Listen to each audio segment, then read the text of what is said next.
días, buenas tardes, buenas noches, dependiendo de la hora en la que nos estén escuchando. Bienvenidos sean ustedes a otro programa más aquí en Grado Cero. Y pues hoy nos encontramos de manteles largos, por fin se nos hizo. Durante mucho tiempo habíamos estado buscando al doctor Gustavo Leiva para poderlo entrevistar y pues hoy se nos hace. El doctor Gustavo Leiva es un investigador de tiempo completo de la UAM y pues su formación es impresionante, su formación es en gran parte en México y en Alemania. En su examen doctoral estuvo el doctor Hoffe, ¿no? También ha trabajado con Axel Honneth. Y pues yo quisiera precisamente empezar por ahí, es decir, usted tiene contacto directo con las principales escuelas de Alemania, ¿no? Por lo menos de finales del siglo XX, ¿no? La escuela de Frankfurt, la tercera generación de la escuela de Frankfurt, con la escuela que pertenece Hoffe. Y yo lo que le quisiera preguntar es, mi mucha colación del libro que hoy presenta, ¿cuáles son las distancias, tratando de ser objetivamente honesto epistémicamente, que usted observa en el trabajo filosófico alemán y el trabajo filosófico mexicano?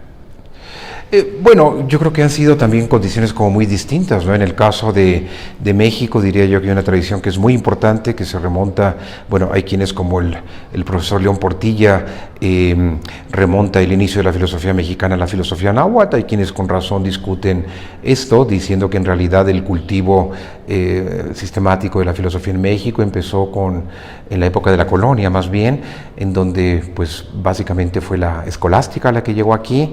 Y pues en el proceso de independencia ahí accedemos a un proceso de modernización, de integración del país como nación, etcétera, a lo largo del siglo XIX, en medio de una serie de guerras intestinas pues de gran calado, de tal suerte que hacia el final del siglo XIX pues empieza a formar la conciencia entre las élites, tanto políticas como económicas, al igual que culturales, de modernizar al país. Modernizar al país quiere decir, pues entre otras cosas, remover todos esos resquicios, todos esos rescoldos, todas esas trabas que había para un desarrollo de una economía de mercado, para poder integrar al país, que había sido un país con una economía pues más o menos cerrada, abrirlo al mercado internacional.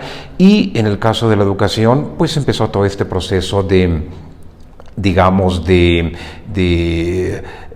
reforma educativa, de transformación muy radical de lo que era el proyecto educativo mexicano, empezar a limitar el poder que tiene la Iglesia en la educación, y es aquí pues donde se busca un apoyo y un sustento ideológico en un ideario que no era exactamente positivista, sino que en el que se reunían ciertos elementos del utilitarismo británico, con ciertos elementos del positivismo francés, con algunos elementos del organicismo y del evolucionismo de Spencer, y a todo esto se le dio una denominación común bajo el término genérico de positivismo, y ese positivismo pues fue recibido con mucha atención y con mucha intensidad entre las élites intelectuales y políticas, no solo de México, sino de América Latina, como en el marco de un proyecto de modernización, ¿no? Esto fue a finales del 19, principios del 20. Y pues aquí ha habido entonces, pues básicamente fue una recepción muy importante de proyectos filosóficos, políticos, que venían sobre todo en primera instancia del ámbito iberoamericano, sobre todo español, y después de corte europeo, básicamente anglosajón y francés, ¿no? En el caso alemán, en cambio, claro, todo esto en un país y en una región, la región ibérica, con una tradición predominantemente católica.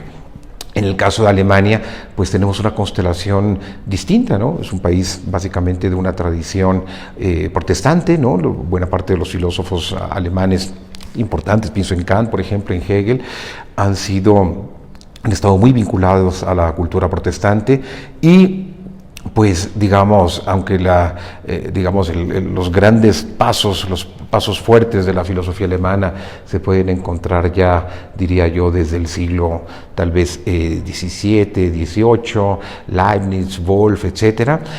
Yo digo que el punto, el impulso más importante que recibió la filosofía alemana, históricamente hablando, yo creo que se puede marcar su inicio con la obra de Immanuel Kant, ¿no? Entonces yo siempre digo para mis alumnos en la UAM, yo soy, como usted bien lo dijo, académico, profesor e investigador de la Universidad Autónoma Metropolitana del Departamento de Filosofía, y yo suelo decir para mis alumnos que si nosotros trazamos un arco histórico en el orden del tiempo, tomando como punto de inicio de ese arco el año de 1781, que es la publicación de la Crítica de la Razón Pura, la primera crítica de Kant, y trazamos ese arco 200 años más hacia adelante, 1981. Año en que se publica la teoría de la acción comunicativa de Jürgen Habermas, que celebra hoy sus 90 años, ¿no? Y con una gran vitalidad personal y filosófica. De hecho, en septiembre está ya anunciado un libro voluminoso, muy ambicioso, ¿no? Teóricamente, que está dedicado a las relaciones entre filosofía y religión. Es un libro de 1700 páginas que escribe un hombre o publica un hombre con 90 años, ¿no? Eso da cuenta de su vitalidad. Pero volviendo a este arco, 1781, la Crítica de la Razón Pura de Kant, 1981, la teoría de la acción comunicativa de Habermas. Son solo 200 años, pero en esos 200 años pues tenemos, pues para empezar, las otras dos críticas de Kant, tenemos la metafísica de las costumbres, la doctrina del derecho del propio Kant, que digamos sienta las bases para el desarrollo de una filosofía del derecho, digamos como de muy largo alcance, de un gran calado. Tenemos la fenomenología del espíritu de Hegel, tenemos la ciencia de la lógica, el sistema del idealismo trascendental de Schelling, tenemos también los manuscritos económicos de Marx, tenemos también el origen de la tragedia de Nietzsche, el primer volumen del Capital de Marx, Comunidad y Asociación. Si nos vamos a otro registro de Tonis en el ámbito de la sociología, tenemos también las obras de Max Weber, las que fueron publicadas póstumamente como Economía y Sociedad. Tenemos también en los años 20, ¿no? Para situarnos en esa década, que es una década en realidad prodigiosa en el pensamiento alemán en particular, europeo, occidental en general, pues tenemos la publicación, por ejemplo, de Ser y Tiempo, la filosofía de las formas simbólicas, algunos trabajos importantes de Walter Benjamin, y así hasta llegar a la teoría de la acción comunicativa, por supuesto, con una cesura impresionante, con una ruptura, digamos, de gran calado, de gran significación, no solo en términos filosóficos, sino también en términos políticos e históricos, que está dada por la emergencia del nacionalsocialismo en 1933 hasta 1945, que fueron 12 años en los que, pues, Alemania, esto me lo decían mis profesores, Manfred Frank, un gran profesor en la Universidad de Tubinga, gran especialista en la filosofía del romanticismo alemán y en la literatura del romanticismo alemán, decía que esa sangría, esa hemorragia cultural, intelectual, filosófica también que sufrió Alemania en esos 12 años, ha sido tal que Alemania pues le costó mucho trabajo recuperarse, perdió en algún sentido, no perdió el liderazgo en filosofía, pero fue un golpe filosófico muy fuerte, y pues buena parte de todos estos intelectuales y filósofos se desperdigaron por Europa, se fueron al exilio, y pues quien aprovechó mucho de esa coyuntura fueron sobre todo los Estados Unidos, que recibieron pues a Adorno y a Horkheimer, recibieron a Hannah Arendt, a Einstein, a Cassirer, a Thomas Mann, a todo el círculo de Viena. No eran alemanes, pero bueno, era cultura, filosofía en lengua alemana, en fin. Entonces, a lo que yo voy es que hubo en el caso de Alemania, en esos 200 años, una serie de condiciones de carácter político, histórico, social, cultural, que les permitieron un gran despegue en términos, pues, no solamente filosóficos, sino también culturales y científicos, ¿no? Y nosotros en el mundo ibérico, es algo que trata muy bien, entre otros, Octavio Paz, digamos, tuvimos por contrapartida el catolicismo, la contrarreforma, etcétera, y uno de los problemas que siempre ocupó a Octavio Paz, y yo creo que en este punto él tiene razón, de que, es un problema que ya se plantea desde Alfonso Reyes, que llegamos tarde al banquete de la civilización occidental. Octavio Paz siempre se preocupó por esta especie como de desfase o integración retrasada que traía el mundo ibérico en general, México en particular, al gran concierto y a la gran escena del occidente internacional en términos en términos políticos, ¿no? El mundo ibérico había sido comparado, por ejemplo, sobre todo con el mundo anglosajón. En términos políticos, pues no desarrollamos una tradición democrática.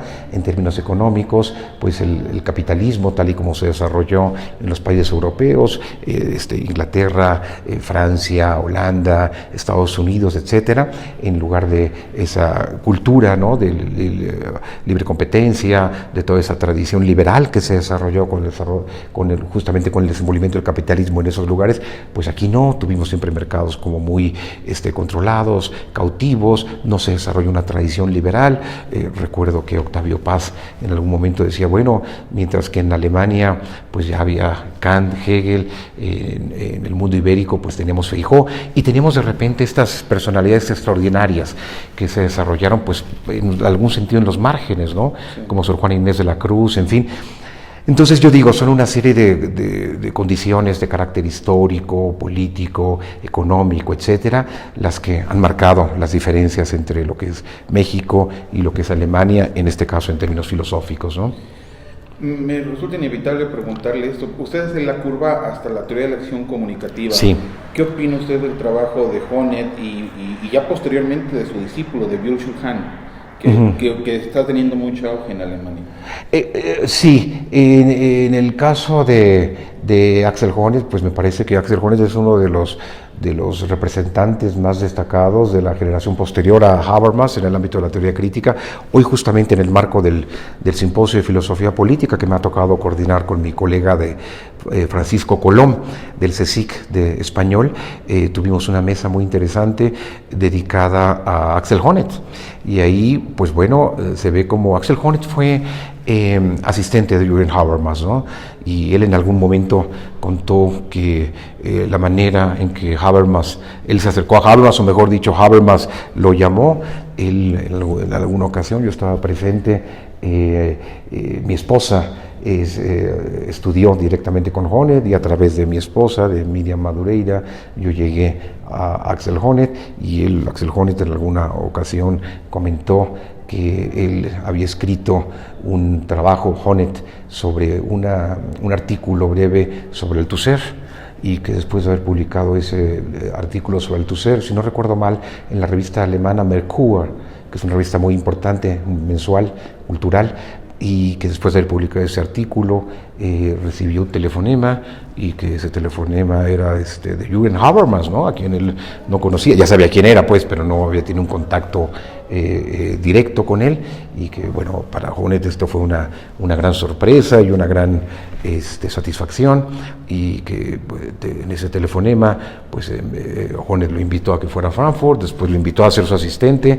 se hizo asistente del propio Habermas, y ahí pues Honneth empezó, como un buen filósofo, a desarrollar pues una propuesta propia, y en el marco de una crítica a Habermas. Sobre todo pues eran el problema de los fundamentos motivacionales de la ética del discurso, a saber, pues la ética del discurso nos da un procedimiento vinculado a la discusión racional, al mejor argumento, etcétera, pero faltaba un poco atender a la cuestión motivacional, y le preocupaba mucho, no solo a Honneth, sino a otros autores, también el énfasis excesivo que hacía Habermas en el consenso.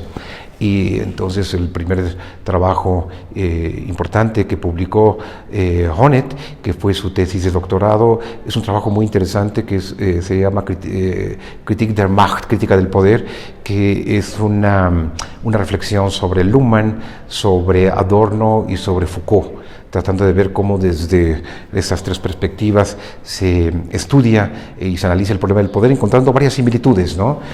Una especie como de funcionalismo negativo, todo es poder y el poder se reproduce de diferentes maneras, en fin, no hay manera de escapar a esa dinámica de un poder que diseña estrategias para siempre ser reeditado bajo diferentes formas, en fin. Y después de esto, Honneth, tratando de buscar una salida a esa suerte como de funcionalismo negativo de Adorno y de Foucault, empezó a desarrollar esta teoría basada en Hegel del problema de la lucha por el reconocimiento, ¿no? Y de cómo se pueden entender los conflictos sociales de una mejor manera si se vinculaban a conflictos y a luchas por el reconocimiento, y que esas luchas por el reconocimiento, lo que estaba ahí en juego, pues eran los problemas centrales para la constitución de la identidad, una serie de elementos, por ejemplo, que él, analizando al joven Hegel, veía en acción como centrales para la constitución de cualquier gramática moral de los conflictos, que son el reconocimiento que se movía en varios planos, ¿no? Ahí habla habla del amor, habla de la amistad, habla también de la Achtung, ¿no?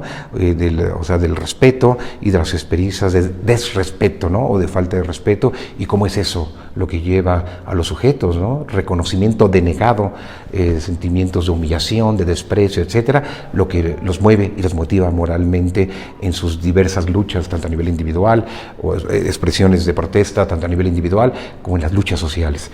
Entonces aquí hay un elemento muy interesante, ¿no? Y por el otro lado, Byung-Chul Han, a él yo lo localizo no tanto en la línea es una cuestión más complicada. Yo diría que en él está mucho estas ideas que vienen de la teoría crítica, sin duda, pero hay también un componente muy importante que viene de Martin Heidegger, y de la crítica a la técnica, la crítica a la metafísica de Occidente, etcétera. Y pues como usted sabe, Heidegger y Adorno pues siempre estuvieron como en las antípodas, ¿no? En realidad también con una relación un tanto asimétrica, ¿no? Piensa usted que Heidegger nació en 1889, Adorno en 1903, por tanto Heidegger era una generación anterior a la de Adorno, y pues prácticamente a Heidegger nunca se refiere a Adorno, aunque se encontraron en una ocasión, ¿verdad? Pero con esa diferencia de que Heidegger pues era miembro de una generación, era un pensador anterior a la de Adorno, era un pensador ya consagrado, en fin, y Adorno, un tipo también muy inteligente, pero Heidegger pues rara vez, creo que no lo menciona prácticamente a Adorno. Habrá que ver lo que sale en sus obras completas, o en sus correspondencias, que no ha terminado de ser publicada. Pero Adorno sí se refiere a Heidegger. Adorno se refiere a Heidegger, pues tanto en este libro muy importante que fue publicado con el título Das Jargon der Eigentlichkeit, es un libro del inicio de los 60, en donde fue traducido al español con este título, La jerga de la autenticidad, que en realidad es la jerga de la propiedad, ¿no? Eigentlichkeit es un término central en Ser y Tiempo. Y después en la dialéctica negativa, que es una obra muy importante de Adorno, publicada en el año 66, ahí se refiere mucho a Adorno, muy críticamente, a todas estas filosofías del origen. Y por supuesto que hay puntos como de contacto que se pueden rastrear históricamente. Por ejemplo, hace un momento hablaba con uno de los expositores en este simposio de filosofía política sobre estas figuras que son como engarces, ¿no?, entre un lado y otro.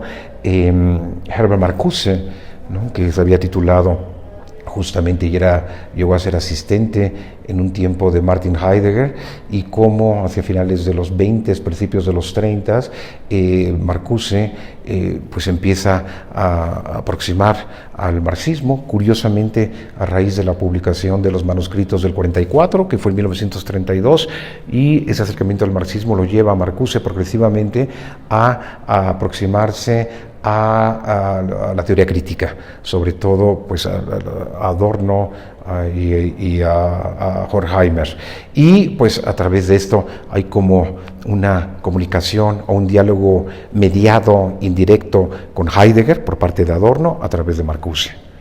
Hoy usted va a presentar 2 libros. Sí. De entrada son trabajos creo que complejísimos, no sé usted cómo le dio tiempo para tanta causa. Por un lado, un libro, y junto a las 2 preguntas, porque tiene usted que acudir a unos eventos, un libro que se llama Historia de la Filosofía en México, sí, ¿no?, abarca de finales del siglo XIX, principios del XX, hasta finales del XX, y un libro que se llama La Paz Perpetua, de Immanuel Kant. Sobre el primer libro, a mí me llama mucho la atención porque son muy pocos los trabajos serios, no sólidos, como el que usted está presentando, sobre historia de la filosofía en México. Y tal vez el que más me llega más pronto a la mente es el de Carlos Pereda. Nada más que el doctor Pereda se asume como participante, es más bien un diálogo desde lo que él ve, pero usted no se asume como participante, sino que asume el rol de un analista, de un historiador, siento, en esta cuestión. En ese sentido, ¿cuál es la experiencia que tiene? Sería la pregunta, aunado a esta. Pereda hizo una declaración que se volvió famosísima en el círculo de investigadores de ciencias sociales, porque él decía que la filosofía en México era sucursalera, ¿no? Entonces, yo quisiera preguntarle, ¿sí es sucursalera o no es sucursalera la filosofía? Esa sería la pregunta por ahí. Y la segunda sobre el trabajo que presenta también en el Fondo de Cultura Económica, el primero es del Fondo de Cultura con el FONCA, y ahora esta. ¿Tiene alguna utilidad Kant? Y particularmente las aseveraciones de la paz perpetua, que es un trabajo fuerte y para una época convulsa, ¿no? en Alemania particularmente, hoy en el siglo XX. Bueno, en relación a la primera pregunta, ¿no? Que, bueno, empiezo por esto del observador y del participante. Sí, a veces quizá quede en el lector la impresión de que yo soy más observador, pero en realidad yo soy participante, formo parte de esto, y lo que pasa es que no quería ser un participante que tuviera una presencia muy destacada, porque si no habría sido pues un ejercicio, no sé si de arrogancia, de soberbia, estar hablando mucho de mí mismo. Entonces hay algunas referencias ahí, algunas cosas que yo había escrito, y bueno, este libro pues trata de ser una contribución a una reconstrucción histórica y sistemática de la filosofía en México. Y pues bueno, yo en el fondo este libro lo entiendo también pues como una declaración de amor al mismo tiempo, ¿no? Y de reconocimiento a todo lo que es esa tradición de la filosofía en México, que con todo y sus problemas, ¿no? Sus grandes luces, sus sombras, etcétera, pues es la tradición en la que usted, yo y muchos hemos crecido, es la tradición en la que nos hemos reconocido, es la tradición a la que hemos criticado, es la tradición en la que pues nosotros tratamos de pensar lo que es nuestro propio presente, ¿no? El punto de Carlos Pereda, sí, el texto de Carlos Pereda es un texto muy interesante, este que usted cita, fue publicado por Conaculta, si no recuerdo mal, ¿no?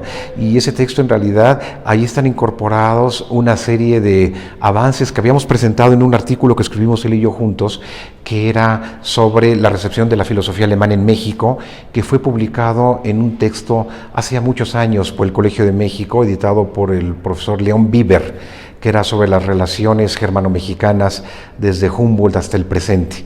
Y ahí Carlos Pereda y yo hicimos un artículo, que era un artículo muy extenso, del cual, digamos, él tomó algunas partes para incorporarlas acá, yo también tomé unas partes para incorporarlas acá. Y claro, creo que Carlos Pereda tiene razón, no solo en México, sino en general en el mundo iberoamericano, pues siempre hemos estado muy atentos a lo que son las grandes modas, ¿no? Y las grandes tendencias en los grandes centros de producción filosófica, que yo diría que son básicamente Estados Unidos e Inglaterra por un lado, en el ámbito anglosajón, Francia por otro y Alemania, ¿no? Y creo que todo el mundo ibérico y la tradición filosófica ibérica, tanto España como Portugal como el resto de América Latina, hemos tenido, no solo la ibérica, ¿no? Quizá buena parte de los países en África, en Asia, sobre todo en la parte del Medio Oriente, etcétera, pues han sido también, han estado incorporados a todo esto que ya le indagaba o ya le preocupaba mucho pues a Max Weber, ¿no? El problema de la racionalización, el problema de la occidentalización del mundo, ¿no? En términos culturales, entiéndase la música, la arquitectura, la filosofía, la sociología, etcétera. Yo creo que, pues como en el mundo, como en todo el mundo iberoamericano, estamos como digamos, hay y sigue habiendo, y creo que seguirá habiendo durante mucho tiempo, esta tradición sucursalera, pero al mismo tiempo yo creo que hay cosas muy valiosas y cosas y propuestas que van en dirección pues de pensar con esas herramientas nuestros propios problemas, ¿no? Yo creo que por ahí hay varios puntos de apoyo y en esos hay que basarnos y esos hay que prolongarlos, desarrollarlos, continuarlos, criticarlos, en fin. ¿Y lo de Kant? Y lo de Kant, sí, el libro pues es el libro yo diría que muy importante, justamente cuando se cumplieron los 200 años de la publicación de Hacia la Paz Perpetua en el año de 1995, justamente Jürgen Habermas publicó un artículo muy interesante un largo artículo como todos los que publica él, y denso, muy bien fundamentado, sobre Hacia la Paz Perpetua. Y como usted recordará, en Hacia la Paz Perpetua, sobre todo en esta parte de los artículos definitivos, pues Kant desarrolla un proyecto, digamos, de carácter jurídico-político que corre en 3 niveles, ¿no? Tanto a nivel de lo que él llama el Staatsrecht, que es como el derecho estatal, como en el plano de lo que él llama el Völkerrecht, el derecho de los pueblos, el Jus Gentium, o esto que se llama el derecho internacional, como en el ámbito de lo que él llama el derecho cosmopolita, que bueno, puede ser pensado como la relación que hay entre un individuo y un Estado, por ejemplo, aunque no solo es un Estado, con respecto a ese individuo del cual ese individuo no es un ciudadano, ¿no? Entonces, ¿cuál es la relevancia? Ya tenía relevancia esto en época de Kant. Por ejemplo, hay partes Hacia la Paz Perpetua donde Kant hace unas críticas muy puntuales y muy sutiles al colonialismo, por ejemplo.